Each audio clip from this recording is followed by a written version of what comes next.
Hi friends, good morning. మీ గౌరీ చెప్పే కథలకు స్వాగతం.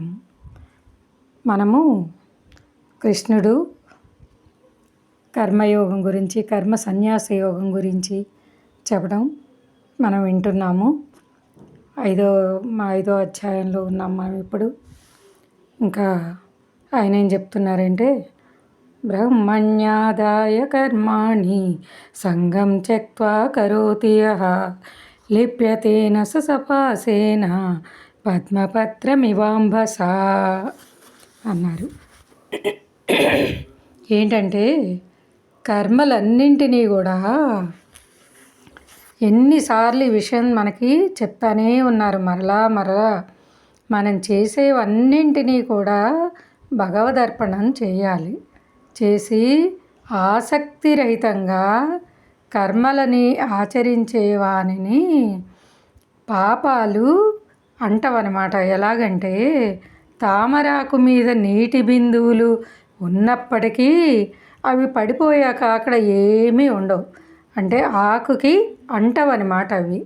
అలాగా భగవదర్పణము చేసి మనం చేసే కర్మలు మనకి ఏ పాపాలు కూడా మనకి అంటవన్నమాట. కాయేన మనసా బుద్ధ్యా కేవలైంద్రియైరసి యోగినః కర్మ కుర్వంతి సంగం త్యక్త్వాత్మశుద్ధయే. ఈ కర్మయోగులు ఉన్నారు చూసారా, ఈ మమతాశక్తి రహితులై కేవలం ఇంద్రియాలు, మనస్సు, బుద్ధి, శరీరం ద్వారా అంతఃకరణ శుద్ధికై ఈ కర్మల్ని చేస్తూ ఉంటారు. యుక్తః కర్మఫలం త్యక్త్వా శాంతిమాప్నోతి వైష్ఠికీం అయుక్తః కామకారేణ ఫలే సక్తో నిబధ్యతే. ఇంకా ఇక్కడ ఈ కర్మఫలాల్ని త్యజిస్తారు ఎవరు? నిష్కామ కర్మయోగులు. అలాగా నిష్కామ కర్మయోగి కర్మఫలాలను త్యజించి భగవత్ప్రాప్తి రూపమైన శాంతిని పొందుతారన్నమాట. కర్మఫలాసక్తుడైన వాడు ఫలేచ్ఛతో, అంటే దానికి ఫలితం రావాలి అనే కోరికతో కర్మలను ఆచరించి దానికి బద్ధుడై ఉంటాడు. సర్వకర్మాణి మనసా సన్యస్యాస్తే సుఖం వసి నవద్వారే పురే దేహి నైవ కుర్వన్న కారయన్. చూసారండి మన దేహం ఎటువంటిదో. మన అంతఃకరణాన్ని మన అదుపులో ఉంచుకొని ఈ సాంఖ్యయోగాన్ని ఆచరించే పురుషుడు ఈ కర్మయోగాల్ని ఆచరింప చేయకయే ఈ మనకి శరీరంలో ఎన్ని ద్వారాలండి ఉండేది? 9 ద్వారాలు. ఈ 9 ద్వారాలు గల శరీరమునందు సమస్త కర్మల్ని కూడా మానసికంగా వదిలేయాలని మనకి ఇంతకుముందే చెప్పున్నారు. అలాగా మానసికంగా వదిలేసి ఈ సచ్చిదానంద రూపమైన ఘనమైన పరమాత్మ స్వరూపమునకు స్థితుడై ఆనందాన్ని అనుభవిస్తూ ఉంటాడట. నా కర్తృత్వం న కర్మాణి లోకస్య సృజతి ప్రభుః న కర్మఫల సంయోగం స్వభావస్తు ప్రవర్తతే. పరమేశ్వరుడు మానవుల యొక్క కర్తృత్వాన్ని కానీ, వారి కర్మల్ని కానీ, కర్మఫల సంయోగాన్ని కానీ సృజింపడు. ఈ అన్నిటిలో కూడా ఈ ప్రవర్తిల్లేది ప్రకృతి అన్నమాట. అంటే గుణములయందు ప్రవర్తిల్లుచుండును. అది నా దత్తే కస్యచిత్ పాపం నచైవ సుకృతం విభుః అజ్ఞానేనావృతం జ్ఞానం తేన ముహ్యంతి జంతవః. ఇంకా ఇక్కడ ఏం చెప్తున్నాడంటే, సర్వవ్యాపి అయిన భగవంతుడు ఈ ప్రాణుల యొక్క పుణ్యపాప కర్మలలో దేనికి కూడా భాగస్వామి కాడన్నమాట. అజ్ఞానంతో మనకి అజ్ఞానంతో జ్ఞానం కప్పబడి ఉండుట వలన మనమంతా కూడా మోహితులవుతూ ఉంటాం. జ్ఞానే దతుత జ్ఞానం ఏషాం నాసితమాత్మనః తేషామాదిత్యవత్ జ్ఞానం ప్రకాశయతి తత్పరం. ఎలాగైతే ప్రాణులు మోహితులవుతూ ఉంటారో, కానీ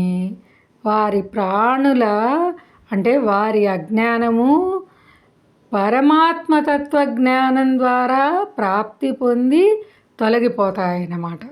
అప్పుడు ఆ జ్ఞానం వారికి సచ్చిదానంద రూపమైన ఘనమైన పరమాత్మని సూర్యుని వలె, అంటే సూర్యప్రభ వలె మనకి కనిపిస్తుందన్నమాట. అప్పుడు తద్బుద్ధయస్తదాత్మానః తన్నిష్టాస్తత్పరాయణాః గచ్చంచ పునరావృత్తిం జ్ఞాననిర్ధూత కల్మషాః. ఇంకా ఏంటంటే, ఆ రూపాన్ని పొందిన తద్రూపం అన్నమాట. ఆ రూపాన్ని పొందిన మనోబుద్ధులు కలవారై సచ్చిదానంద ఘనపరమాత్మ యందే నిరంతరం ఒకటే భావంలో స్థితులై ఆ పరాయణులైన పురుషులు జ్ఞాన సాధనతో పాపరహితులై పునరావృత్తి రహితమైన పరమగతిని పొందుతారన్నమాట. విద్యా వినయ సంపన్నే బ్రాహ్మణే గవిహస్తిని సునిచైవ స్వపాకే చ పండితాః సమదర్శినః.